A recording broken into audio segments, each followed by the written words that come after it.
Olá pessoal, muito boa noite. Estamos de volta com mais um Conexões Ribeirão Preto. Nosso programa semanal de entrevistas aqui pela TV+, canal 22 e 522 da NET. E hoje temos a alegria e o prazer de estar recebendo aqui o nosso amigo de longa data, professor Gilberto Abreu, né? Vem bater um papo com a gente aqui hoje sobre questões relacionadas aí, política global, nacional, talvez até local, né? Ele que, além de professor, colega nosso no COC, lá nos idos de 90, né, Gilberto? Também teve uma convivência muito próxima e continua tendo uma convivência muito próxima com a política aqui de Ribeirão Preto, né? Já foi secretário da Cultura, já teve dois mandatos como vereador na Câmara, né? Então, realmente, é alguém que tem uma bagagem e realmente um poder de informação, né? Um cabedal de informação muito grande para tratar dessas questões aqui com a gente no Conexões Ribeirão. Gilberto, muito boa noite. Boa noite, Lages. É um prazer estar no seu programa. E é um prazer estarmos recebendo você aqui hoje, né? Gilberto, vamos começar a nossa conversa mais naquele aspecto, né, internacional, global, né? Sim. A gente percebe, nós estamos vendo isso aí no nosso cotidiano, vendo pela mídia, acompanhando os acontecimentos internacionais, a gente pode concluir que o mundo hoje está passando por uma onda conservadora muito forte. Sim. Né? E isso se expressa não só em movimentos da própria sociedade, mas inclusive nos resultados de algumas eleições, como nos Estados Unidos, como já ia quase acontecendo na França, né, recentemente. A que você debita essa onda conservadora que a gente assiste hoje no mundo, Gilberto? Olha, eu acredito que sejam movimentos, geralmente, anti-globalização. Né? Que a globalização atingiu a todos, mas premiou alguns em detrimento de maiorias. Né? E, somando-se a isso, os diferentes conflitos, né? E a volta de nacionalismos exacerbados, né? Quando aconteceu, por exemplo, chamaram, né, indevidamente de Primavera Árabe, eu discordei da expressão contemporaneamente, porque se lembra, né, com colegas professores de história, né, a chamada Primavera dos Povos, né, aconteceu em 1848, né, quando aconteceram 14 revoluções burguesas na Europa, né? E isso foi denominado de a Primavera dos Povos e a consolidação do Estado Nacional na Europa, com, inclusive, a independência, a autonomia de diversos deles. Foi ali, né? Agora, quando anunciaram a tal de Primavera Árabe, eu discordei porque onde há o domínio de uma religião total, como é o caso do islamismo, né? Nesses países, inclusive. Nesses países, inclusive. Tunísia, Egito, Síria. Né? Líbia. Eu discordei porque onde há uma religião dominante oficial, as minorias não são respeitadas. E é a condição, pela experiência ocidental, de autonomia, né, da política com a religião, é a pré-condição para a democracia burguesa. A laicidade. A laicidade. E quando há uma religião dominante, isso não é possível. Se comprovou, porque nenhum desses países se tornou realmente democrático.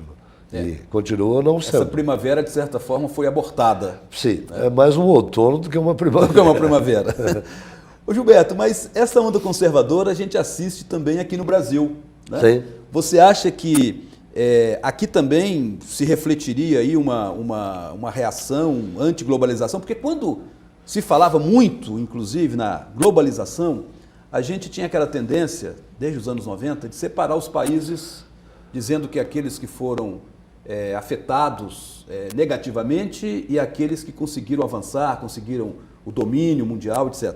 E depois nós estamos vendo que mesmo nesses países avançados, né, grande parte de suas populações é o caso dos reagem. Estados Unidos, né, porque a internacionalização total da economia.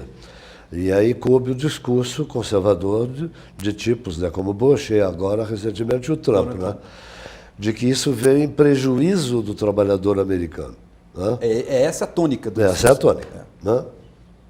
E que acabou favorecendo outros países, é que, na verdade, eles não conseguem concorrer com a China. Né? É essa a grande questão colocada hoje. O que dá um predomínio dos Estados Unidos é o domínio da tecnologia, né?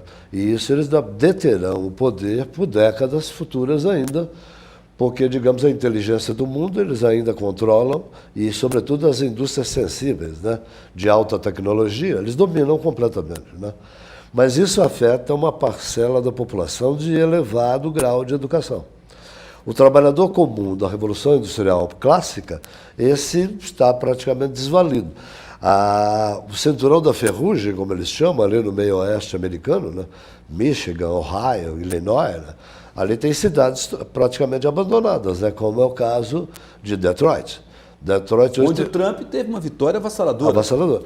Porque Detroit hoje tem 1/3 da população que outrora teve, né, porque houve uma desindustrialização, né, e os setores mais sensíveis acabaram se deslocando para o sul, no Texas, né, e na Califórnia, e na costa oeste, né, ali que está a indústria de alta tecnologia, exatamente, no Vale do Silício, e a NASA no Texas, né. Então, o trabalhador industrial clássico, né, foi afetado porque houve uma modificação na forma de produzir, né. E na forma de produzir atual exige alta preparação técnica e tecnológica, né, que o trabalhador comum não tem, né. Então, ele é o candidato normal a perder o emprego. E no Brasil, você acha que a nossa crise política ela tem esse componente econômico também ou ela está mais deslocada disso? Olha, Roberto? no Brasil nós tivemos erros de planejamento econômico e estratégico, né? Tanto que, veja, isso nos irrita como professores de história, né? Nós continuamos a ser produtores de matéria-prima, de produtos básicos, né? Quer dizer, na verdade, nós temos uma colonização moderna hoje, né? Que eu vi dados essa semana aí, o Brasil precisa de exportar 10 toneladas de minério de ferro para comprarmos um celular, né? Então, não houve uma atualização tecnológica ou a busca dessa atualização tecnológica no Brasil, né? Continuamos a ser produtores básicos, né? Apesar de que em alguns pontos a gente consegue, né, avançar, né, como a indústria aeronáutica, mas são setores isolados, né? Então, no mais, eu costumo comparar o Brasil com a Coreia, né? Os indicadores sociais brasileiros e coreanos até a década de 50 eram assemelhados, né? Aliás, com vantagem até para o Brasil. Imagina como a Coreia era atrasada. Se você fizer a comparação hoje, as coisas se inverteram completamente. O acesso dos jovens coreanos à universidade, né, de 18 a 24 anos, chega a 92%. Nossa. No Brasil chega a 20%. Né? Então nós perdemos o bonde da história de novo. Né? Então essa desigualdade do Brasil na competitividade mundial, quer dizer, ainda bem que nós temos um setor muito forte, né, no setor primário, que ainda mantém o país funcionando mais ou menos. Mas, em termos de competitividade, de alta tecnologia, nós perdemos a batalha por erros de política estratégica dos nossos governos. Né? E isso, de alguma forma, se reflete na crise que a gente está atravessando hoje, talvez mais no seu aspecto econômico, etc. Agora, a gente percebe também que, no Brasil, hoje, o grande combustível dessa crise política é a questão da corrupção. Sim. Né? Quer dizer, é um componente próprio do Brasil. Como é que você analisa isso? Olha, nós tivemos, eu estou relendo alguns textos, né, importantes e clássicos, né, como a Hannah Arendt, né? Esses momentos de corrupção já existiram em outros países também. Mesmo aqui no Brasil, isso não é novidade aqui, dos governos aqui do Lula para cá, né? Nós tivemos coisas assemelhadas e talvez até maiores. Por exemplo, a construção do canal do Panamá, que foi pelo Ferdinand Lesseps, que tinha criado, né, construído o canal de Suez, movimentou mais de 1 bilhão de francos. Metade do parlamento francês estava corrompido. Né? E a empresa faliu, e depois os americanos é que vão construir o canal do Panamá com o Theodore Roosevelt. Mas isso 30 anos depois. Não, 20 anos depois, a partir de 1904, que vai dar uma vantagem estratégica extraordinária aos Estados Unidos por causa da sua ligação costa a costa pelo canal. Quer dizer, nos Estados Unidos mesmo, em outros países, a corrupção sempre também predominou em alguns momentos históricos. Nós estamos vivendo o pior momento de corrupção da história do Brasil. Agora, aqueles países conseguiram, de uma maneira ou de outra, se safar disso, né, e criar instituições mais fortes, né, que é o que nós ainda não conseguimos fazer. Nós estivemos conversando antes, né, de estarmos aqui, né, nós antecipamos algumas coisas, né, que não adianta mudar, né, a aparência da coisa. Como a reforma política que está sendo discutida, isso não vai mudar nada. Né? Uma contra-reforma, na verdade. E mesmo as eleições do ano que vem, porque o nosso problema é estrutural, não é circunstancial, não é momentâneo, não é conjuntural. Ele perpassa a história do Brasil. Vamos colocar um marco aí. Desde a Constituição de 1988. Aquela Constituição, ou é a Constituição vigente, chamada por Ulisses Guimarães de a Constituição Cidadã, ela ofereceu mais direitos do que impôs deveres, né? Mas eu acho que o maior problema foi que ela foi redigida por parlamentaristas e que acabaram por decidir, né, em 93, que o povo decidisse, né, se mantinha o sistema presidencialista. O plebiscito que houve, né? O plebiscito que houve e foi mantido. Né? Então, hoje nós temos um problema quase que de ingovernabilidade, né? Porque no parlamentarismo você poderia ter governos de coalizão, que é natural no parlamentarismo. Mas, na verdade, nós evoluímos para um sistema de presidencialismo de cooptação. Fernando Henrique costuma falar nisso e eu concordo com ele. Até porque ele fez isso também. Ele fez isso também. Aliás, ele tem autoridade professoral e de mandatário, porque ele fez isso. Né? Os agentes executivos do Brasil, que era o nome do prefeito antigo, né? O prefeito, o governador e o presidente da República, eles não governam sem base parlamentar. Mas então eles não se unem, né? Eles cooptam, na verdade compram. Né? E isso cria uma corrupção permanente. Né? Está aí comprovado pela Lava Jato. Comprovado pela Lava Jato, que aliás é uma investigação importantíssima, né? Que agora tornou a coisa nua. Né? Então, o rei está nu, está escancarado. escancarado. O rei está nu, está escancarado. Então, se nós não tivermos mudanças estruturais, estruturantes, nós não vamos... Não importa quem venha a vencer as eleições no ano que vem. Vai continuar o mesmo sistema e as mesmas práticas, infelizmente. Vamos dar um intervalinho, é rápido, daqui a pouco estamos de volta aqui com Gilberto Abreu.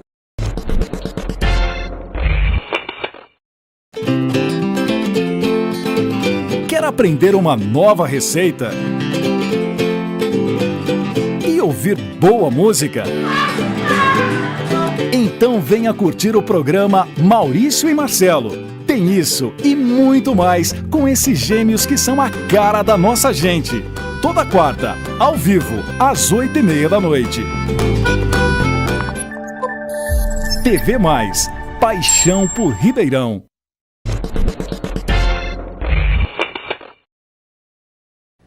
Retomando aqui o Conexões Ribeirão Preto, entrevistando hoje o professor Gilberto Abreu.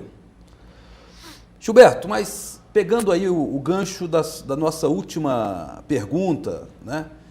Quando você colocou muito bem que a crise política que a gente vive hoje no Brasil, ela tem um componente estrutural muito forte e não vai ser A ou B ou C se elegendo presidente da República ano que vem que vai dar solução para isso. Porque muita gente acredita que a solução da crise é a eleição de um presidente novo, né?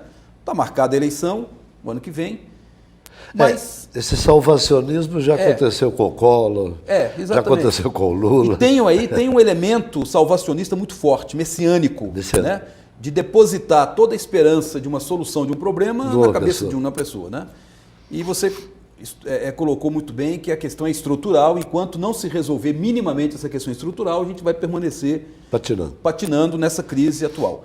Mas até independente disso, os setores mais progressistas da sociedade, você vê possibilidade de curto ou médio prazo de uma reorganização desses segmentos, envolvendo, né, esses atores históricos aí que sempre tiveram na vanguarda dos movimentos, a intelectualidade, os partidos de esquerda, os movimentos culturais, enfim. Está difícil de reorganizar essa tropa ou não? Como é que é? Está difícil porque tem muitas feridas abertas, né? O comprometimento da intelectualidade universitária, por exemplo, com o PT, né, acabou criando um constrangimento para muitos, né? Mas tem alguns que são mais críticos, que apresentam ideias, pelo menos, não salvacionistas, mas pelo menos apontam saídas. O Vladimir Safatli acaba de publicar um livro, né? Isso ou Aquilo, acho que é isso que chama. Ele propõe uma solução, que eu acho uma solução meio voluntarista, que seria a proposta de uma democracia direta, por conta da falência da representação e da representatividade. Olha, essa experiência já aconteceu algumas vezes e de uma maneira também dolorosa, porque isso na verdade isso é um sovietismo, né? Como é que organizacionalmente você poderia ouvir a população e responder a ela por demandas diretas? É uma saída, mas eu acho que é uma saída mais radical e pouco plausível, porque eu acho que, na verdade, o que ele está admitindo é uma falência da representação, que não é um problema só brasileiro. Desde os movimentos na Espanha, na Grécia, em Portugal e Itália, outros, né, que estão, inclusive, fugindo das denominações tradicionais de partidos, né? Não identificando mais como luta sociopolítica, social e política, mas como muito mais movimentos voluntaristas. Podemos, queremos. Né?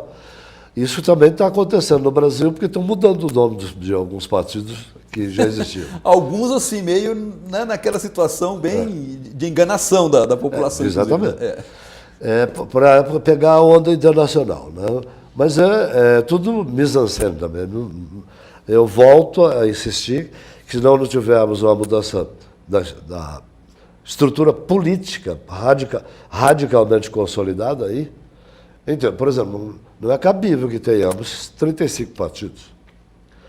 Agora fizeram uma cláusula de barreira, né, de 1,5%, que vai ser votado agora, e há uma progressão para chegar a 3% de votos em 9 estados em 2030. Né? Acho que o partido que não tiver 5% dos votos em 9 estados brasileiros não devia existir mesmo. Isso virou um meio de vida. Né? O Kassab vive de criar partidos faz 15 Ele criou anos. O dele e cria um... Ele cria, vende, vende. Vende aí no sentido de venda mesmo, é questão de mercado. Né? Tempo de televisão, fundo partidário. Tudo isso entra na negociação. Está envolvido em várias falcatruas, continua ministro. Quer dizer, enquanto isso... Aliás, metade desse governo está sendo de gente indiciada. E metade do Congresso. O núcleo duro... Nós estamos no momento em que a França viveu o problema do Canal do Panamá. Metade do Congresso... Aqui no Brasil não é metade, né? Eu acho que seria 2/3. Né? Todo mundo tem... Se você pegar lá quem tem processo criminal no Congresso Nacional, dá quase a totalidade. Isso é um absurdo. Aí realmente essa gente não nos representa. Gilberto, eu queria também analisar com você o seguinte, o papel do Ministério Público, né, na contemporaneidade aí do país. Né? Eu acho que a Constituição de 88 ela representou avanços muito importantes, né? E, como você disse, ela garantiu direitos, mas em muitas situações não garantiu como que esses direitos poderiam ser atendidos por parte, por exemplo, da estrutura do Estado, né? Então, ela tem algumas contradições, mas tem alguns avanços, né? E um deles eu acho que foi essa independência, essa atuação renovada do Ministério Público. Essa autonomia do Ministério Público foi uma conquista extraordinária, né? Apesar que às vezes contestava, né? Porque você pega o Ministério Público Federal é uma coisa, né? Mas você pega os Ministérios Públicos Estaduais, quase sempre eles ficam a reboque dos governantes de plantão. Né? E alguns estão de plantão há 20 anos. É isso que eu queria chegar, exato. Estão de plantão há 20 anos, né? Governando alguns estados, como o estado de São Paulo. Então, não estou dizendo que o Ministério Público paulista seja comprometido, mas existem algumas atitudes e algumas ações que permitem dizer que sim, não é tão autônomo assim o Ministério Público dos estados. Eu acho que No nível federal, sim. Tanto que nós tivemos quase que uma revolução investigativa, né? Como num volume e intensidade que nós nunca tivemos na nossa história anteriormente. A Operação Lava Jato é demonstração disso. Né? Agora, ô Gilberto, tem também uma questão seguinte, com a ascensão do PT ao governo, né? Os dois governos Lula, depois o terceiro governo Dilma, a gente percebeu que houve, de certa forma, um ascenso de um certo setor da população, classe trabalhadora, teve uma melhoria de condições de vida, mas a própria classe média também viu, naquele momento, uma perspectiva de renovação, de uma política nova, etc. Né? E aí a gente coloca essa questão do partido estar na oposição e depois que ele chega ao poder. Né? Quer dizer, essa transição, essa mudança de lado do balcão, né? Através dos processos eleitorais. E depois vem toda essa questão envolvendo o PT, inclusive agora a condenação já dos seus principais líderes, etc. Isso também não é uma componente de decepção muito profunda de boa parte da sociedade com um projeto que, na verdade, falou para os corações e mentes da população e que agora deu no que deu? Lá nós temos, inclusive, exemplos de decepção locais. Né? Sim. No caso, enquanto o PT mantinha aquela radicalidade inicial desde a sua fundação, ele não conseguia chegar ao poder, lembra-se, né? Ele teve que fazer concessões com a Carta aos Brasileiros, né? Que, aliás, foi redigida aqui em Ribeirão Foi redigida aqui. É. Aqui começa a coisa, né? E aí você vê, os dois governos Lula, houve uma condição favorável internacional em termos do mercado das matérias-primas que o Brasil exporta. Então, houve uma bonança. Né? Então, virou um elemento de propaganda do PT, né, da ascensão dos mais pobres, que realmente houve. Só que eles não falaram da ascensão dos mais ricos, que nunca se enriqueceram tanto quanto nos governos do PT.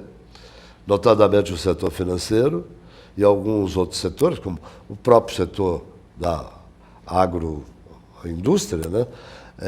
Esse pessoal foi altamente privilegiado. Né? Então, ter tirado alguns bilhões da miséria foi muito importante. Só que o seguinte... Mas sem sustentabilidade também, sem, né, sustentabilidade. Era uma coisa muito no poder de consumo da população. E liberação de crédito, né? Favorecimento de crédito.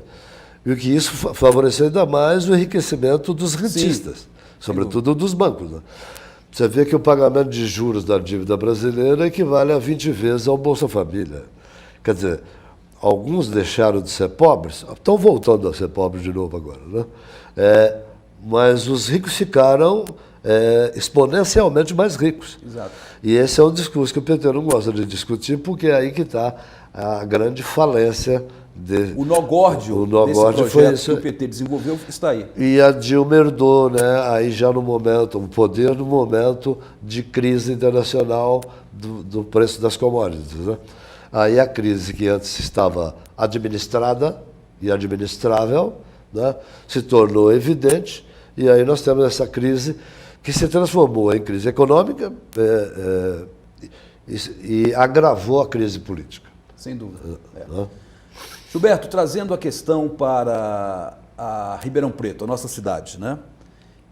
Tivemos, em plena campanha eleitoral do ano passado, o início de uma grande operação de investigação do Ministério Público, da Polícia Federal, né?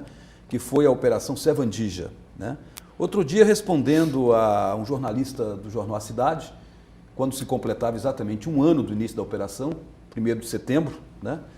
Ele me questionava o seguinte: a Operação Sevandijas representou um marco histórico na política em Ribeirão Preto? Queria ouvir a sua opinião a respeito disso.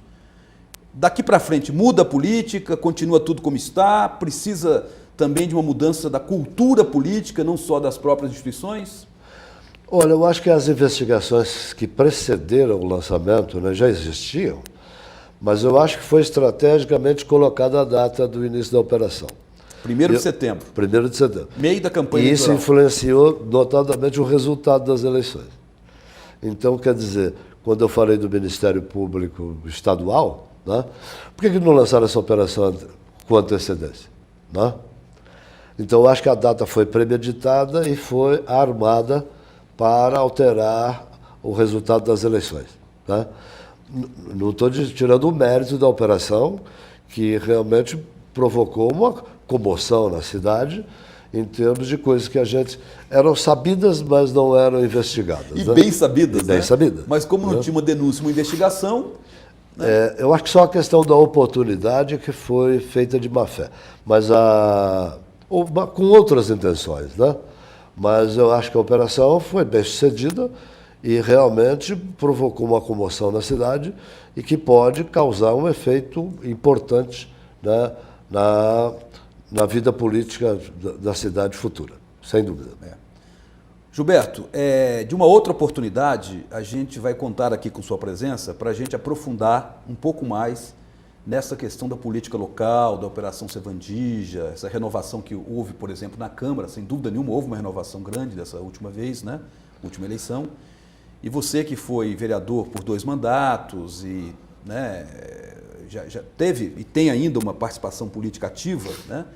Eu acho que teria muita coisa para contar para a gente e nos esclarecer, né, a respeito mais da política local e desse momento que a gente está vivendo. Mas eu quero agradecer muito sua presença hoje, foi muito boa a conversa, muito esclarecedora, né? Obrigado. E tenho certeza que podemos contar com você de outras vezes. Com o maior prazer. E tem algumas coisas a serem ditas também, né? Porque a renovação que você se refere na Câmara realmente houve, mas é uma renovação também de nomes, né? Porque em termos de propostas, projetos, de ideias, de conceber uma nova cidade, eu acho que ainda está devendo. Tá para acontecer ainda. Tá para acontecer. Né? Tá bom. Muito obrigado pela presença, Gilberto. Eu que agradeço, Lages. E nós terminamos por hoje o nosso programa Conexões Ribeirão, prometendo voltar na próxima terça, às 21h30, aqui na TV+, canal 22 e 522 da NET. Até lá.